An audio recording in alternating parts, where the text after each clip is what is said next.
जय जगन्नाथ मु दिवाकर दास आपण को प्रणाम करुच्ची। आखिरे लुह गड़ीगला भली दृश्य आपण माने किछि दिन हबो सोशल मीडिया रे ये खबर को देखुचन। गोटे माँ ता पुअर जो फसल करिथिला आ से फसल रु कोबी गोटे छिड़े आनी खाई दबारु ता पुओ ताको इलेक्ट्रिक खुंटरे ता माँ को बांधी। आठ दुख संसार भितर कौन हो पारे आखिरे लुह घड़ी भली दृश्य जहाँ भी सोशल मीडिया रे भाइराल हो चली जहाँ आपन देखिले आपन निजको निजे संभाली पारना दुनियाटा कौन है।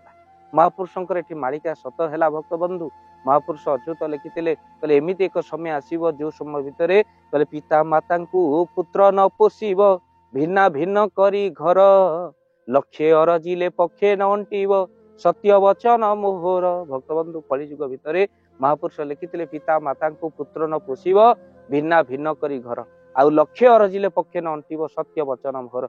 कलिजुग भितर जो माने बापा माँ को भिन्न कर दौच सावधान से माने लक्ष्य अर्जन कले भी गोटे पक्ष को अंटिब ना। किंतु एठी दुखदायक घटना जो माँ बढ़ई कुढ़ई मनीष कला आज से माँ इलेक्ट्रिक खुंटरे बंधा होचे सामान्य गोटे कोबीटे ता बाड़ी नहीं आसी बोली। आठ दुख कौन हो पारे भक्त बंधु गोटे माँ से दिन कांदुला जितेबले ता छुआ खाऊ नथिला आज भी गोटे माँ कांदुची जितेबले ता छुआ ताको खाइबाकू दउनी। सबुठ दुखदायक घटना गोटे किभली भाव हाथ गला से माँ को इलेक्ट्रिक खुंटरे बांधिबा पर्यंत सेतबले किभली भावरे गोटे पुओ जन्म होइछि बोली माँ खुशी होइथिबो किंतु आज सेई पुओ इलेक्ट्रिक खुंटरे बांधुछि। आठ दुख कौन हो पारे ये अधम अनुभव कर साराणी मालिकार सत्यता। किछि दिन पूर्व जनक घर को जाइतिली आउ से वयस्क जने माँ कहले कहले बाबा आपण तो 3 दिन आम घरे रहिबे आउ ये पाखरे जो दोमाला कोठाटा सेटा भी आम घर काली मु सेठी थिबी आपण टिके पाद पड़िबो। मु कहली माँ ए घरटा तो आपणकर कहउचंती पुनी से घर बुढ़ी आखिर लुह गड़ेला घर कथा लुचेबाकू चाहिला मु किंतु हाथ जोड़ी पचारि बुझी पार्लेनी कथाटा ना।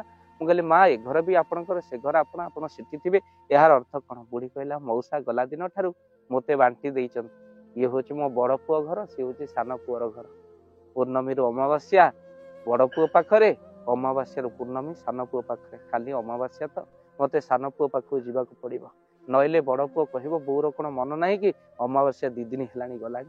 आठ दुख कौन हो पारे बुढ़ा गला मते कहीं नेलानी कहीं समय एमती आसूची आज्ञा वृद्धाश्रम रे मनीष अत्यधिक कष्ट दुख भितर आज्ञा समय काटुची। जो पुओ को मनीष करिथिला भाविथिला अंत काल रे पुओ मते पोषिबो आ मुहरे टिके निया दब किंतु सेई पुओ कौन करूची आज झियो को बोझ बोली भाबुथिबा माँ माने बाबा माने सावधान एबे तो बड़ झियो आनंद रखुचंत हेले पुओर अवस्था एया माँ को इलेक्ट्रिक खुंटरे बांधिबा को पड़िबो। झियो को केबे भी बोझ भावंत नहीं झियो आम घर लक्ष्मी भगवान से घरे झियो जाचिकी दियंती जो घरे बापा माँ सामर्थ्य को देखती आ विशाल हृदय को देखती भावंती प्रभु यही बापा माँ प्रकृत हृदय अच्छी जे कि एमाने झियो को बड़ करी बाघर कर पारे परहस्तर टेकी दे पारे धैर्य को से धरी दे पारे।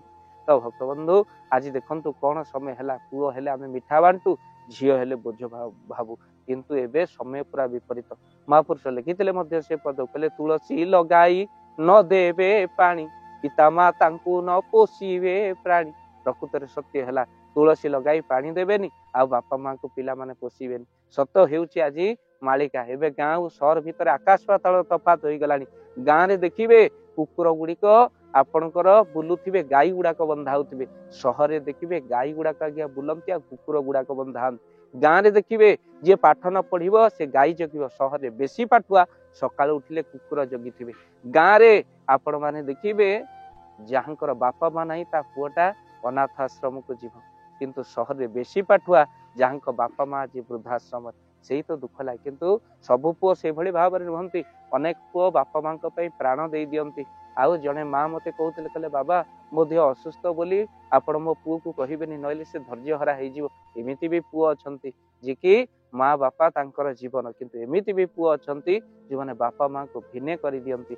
आउ समय थिला आम घरे अभाव थिला हेले खुशी थिला एबे खुशी रो अभाव होईची। आमे फैमिली लई रहुचे भुवनेश्वर सत हेले प्रकृत फैमिली ताकू कहंतिनी जोठी बापा माँ नहांती। हाँ अवश्य गाँ रु जाउथिबा पिलाटी सहर रे रहुची हेले गाँ को फेरुची मासकु थरे बापा माँ को देखा करिबा पई नुहे बरम राशन कार्ड रे चाउल नबा पई। आठ दुख कौन हो पारे आज प्रमाण हो गला मालिकार सत्यता मुह बंद हो गला से मानकर जो माने प्रकृत रे कहूथिले मालिका मिछ बोली किंतु मालिकारे सहस्र वर्ष पूर्व जेमिति महापुरुष आगत भविष्यत कथा लिखि दे जाइचंती जे कलिजुग भितर ए घटना घटिबे घटिबो पिता माता को न पोषिब प्राणी आउ तुलसी लगाई न देबे पानी आउ पिता माता को एई भली अनादर करिवे। आज जहार कथा अपना आखि सामने देखिले गोटे माँ को गोटे निष्ठा रे जो पुओ को बढ़ई थिला आज गोटे माँ को ता पुओ इलेक्ट्रिक खुंटरे बांधी दउची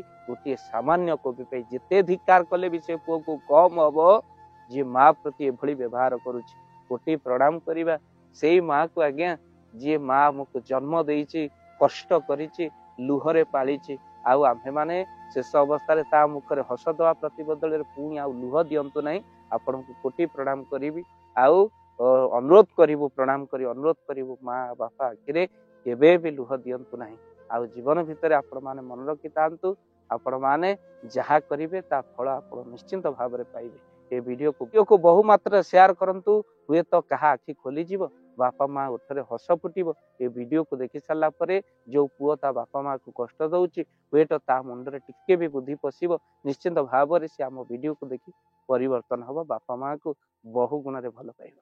जय जगन्नाथ जय जगन्नाथ। धन अर्जन धर्म करी धर्मे प्राप्त नरहरि आपण उपार्जित धन को जदि धर्म कार्य लगेबा पई चाहूचंती किछि असहाय असुस्थ व्यक्ति पाखरे आमे प्रतिदिन पहुंचू आउ किछि सहयोग करू जदि आपणकर से गुंडुची मूषा भली दान सेही कार्य रे लागिबा पई चाहूचंती स्क्रीन रे चली ए नंबर रे एबे कॉल करंतु आमे दबु आपन को फोन पे नंबर आपनकर जेतिकी समर्थ रहिची बा सामर्थ्य अनुसार आपण प्रदान करिवे आपनकर अर्थ राशि एबे आपण जानि के आनंदित हेबे।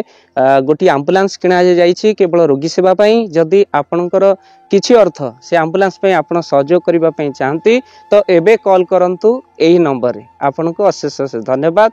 जय जगन्नाथ।